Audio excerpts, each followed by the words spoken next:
After joining this SMP, I spawned in a bedrock box in the shape of a copper golem with no escape. I was completely stuck and had to find a way out. There were 2 signs on the wall, room 1 and a hint that I had to collect all the materials during my escape. I took this hint literally and collected the 2 signs and the torch for my escape. I then received a DM on Discord. Escape in the next 10 minutes or you'll be permanently banned. Below me there was flowing water. I didn't know where it went, however, and I didn't want to risk jumping. It was then I noticed an item frame with some honeycomb, and below it a sign. I reached to break the item frame, but the honey fell below. I couldn't quite reach it. It was then carried by the water. I was tempted to drop down, but I had to investigate this room more closely. I was limited on time, but I had to make sure I didn't miss anything. I then found another honeycomb sign and sent it down. After checking the holes, I eventually found a blaze rod as well. A change in scenery. I was now confident I had checked every ton, but I wasn't closer to escaping. Jumping down into the water seemed way too obvious. It was then I noticed something different. This tube had an opening in it, compared to the tunnel next to it, which was blocked off. With limited time and already using a minute, I just jumped. Below me were the items I collected. I was now in room 2 according to the sign on the wall. Inside was the amethyst shard, which I broke to get crystals. However, I had no idea what this could possibly be used for. Inside the chest was another honeycomb, getting my total to 3. I proceeded to break the chest for an extra block along with the crafting table. While breaking the sign above, I noticed something in the corner of my eye. A rogue string floating above the sign. This was terrible news. I didn't notice the string while directly staring at it.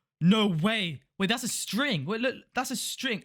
There could be hundreds of string hidden everywhere, including the first room, which I failed to check. The escape had barely started, but it could already be over. I then remembered about the sign in the first room and decided to read it. It said you are stuck, but I couldn't read the rest. Let me know in the comments down below what it said. After running around room 2 and punching the roof and floor, I found another string over the cake. I was confident that I found all the string, but it was now time to try and escape out of room 2 into room 3. After looking in the crafting table, I noticed something very interesting I could craft. A candle. Candles could be used as building blocks to get to the next room. If I placed the crafting table on the cake, I wouldn't be able to get up, as the cake is a half block. However, if I place a candle on the cake, it basically becomes a full block. This allows me to place the chest and crafting table to build to the next room. However, this meant I would have to leave everything behind. I tried to break the crafting table, but it was no use. I had already used 3 minutes of my time, so it was just best I moved on. The sign on the wall said it was room 4. However, using my math skills, it should be room 3. Somebody can't count. After turning around, I realized there was another connecting room, which was labeled room 3. I instantly started collecting materials, all the signs. I couldn't break the vines, otherwise they'd break. Inside the copper was an oak log.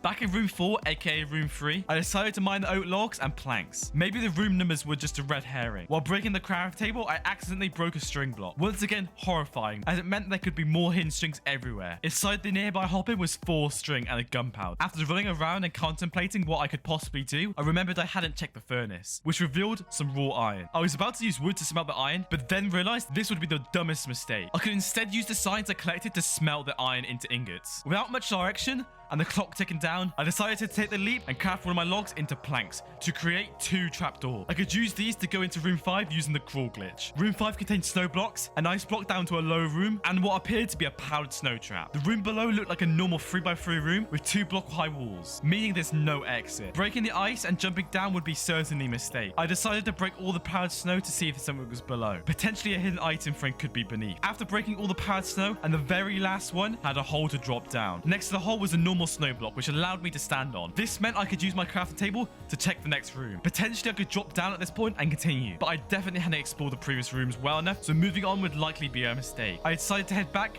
and check the rooms before, but there was nothing else left apart from some vines. I had to figure out something quick as I only had 5 minutes left. I placed down the crafting table to check the recipes. There was nothing useful available, but I was almost adamant I could make something with gunpowder. Blaze balls can only be used for brewing sands, so it's likely it would be more useful as blaze powder. But after converting it, no new recipes were available. Did I just make a mistake? Was I now stuck here? No, of course not. The solution suddenly came to me. I ran straight back to the furnace to embark on my solution. This would create charcoal, which actually has some unique recipes. Using the gunpowder, blaze powder, and charcoal, I could actually craft a fire charge. A fire charge can be used just like a flint and steel to light a candle. This lit candle could then be used just like a torch to melt ice. So I placed the candle and waited for the ice to smelt. After about 30 seconds, sure enough, it did, and I went to investigate. The 3x3 room had nothing and was clearly a trap, but the water would allow me to escape to the basement room. Inside this room was only a chest, which contained some raw iron and some random wall colors. The colors were likely different, so I couldn't craft them into something like a bed. After mining the chest, I went back up the water to smelt my iron. Using the iron ingot I had just collected, the item I needed to craft was fairly obvious. Using these shears, I could mine the vines with the silk touch. Confident I hadn't left anything behind, I headed to the next room, breaking the trapdoors and crafting table,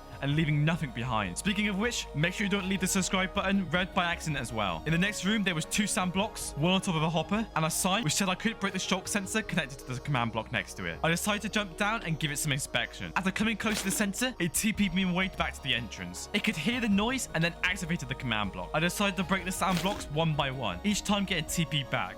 Let me see if I can open...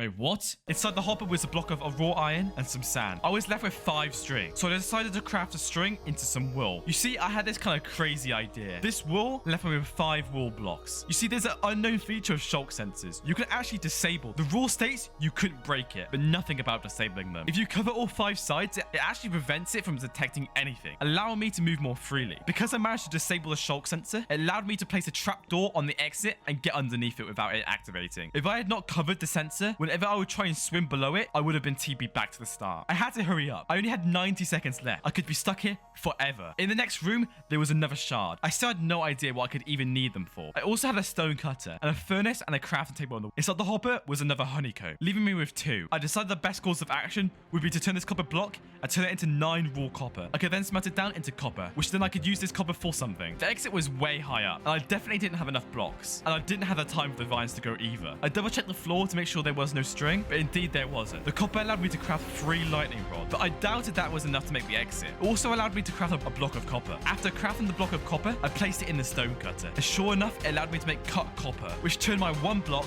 into 4. This would almost be enough to get high enough, but there had to be more. It then came to me. I could smelt this sand into glass, then use my 8 shards to turn the 2 glass into 4 tinted glass, doubling it. I could then use all these blocks to allow me to tower up to the exit and escape just in time. Subscribe for more. Oh my god, I made it. I made it with enough blocks to spare by a long shot.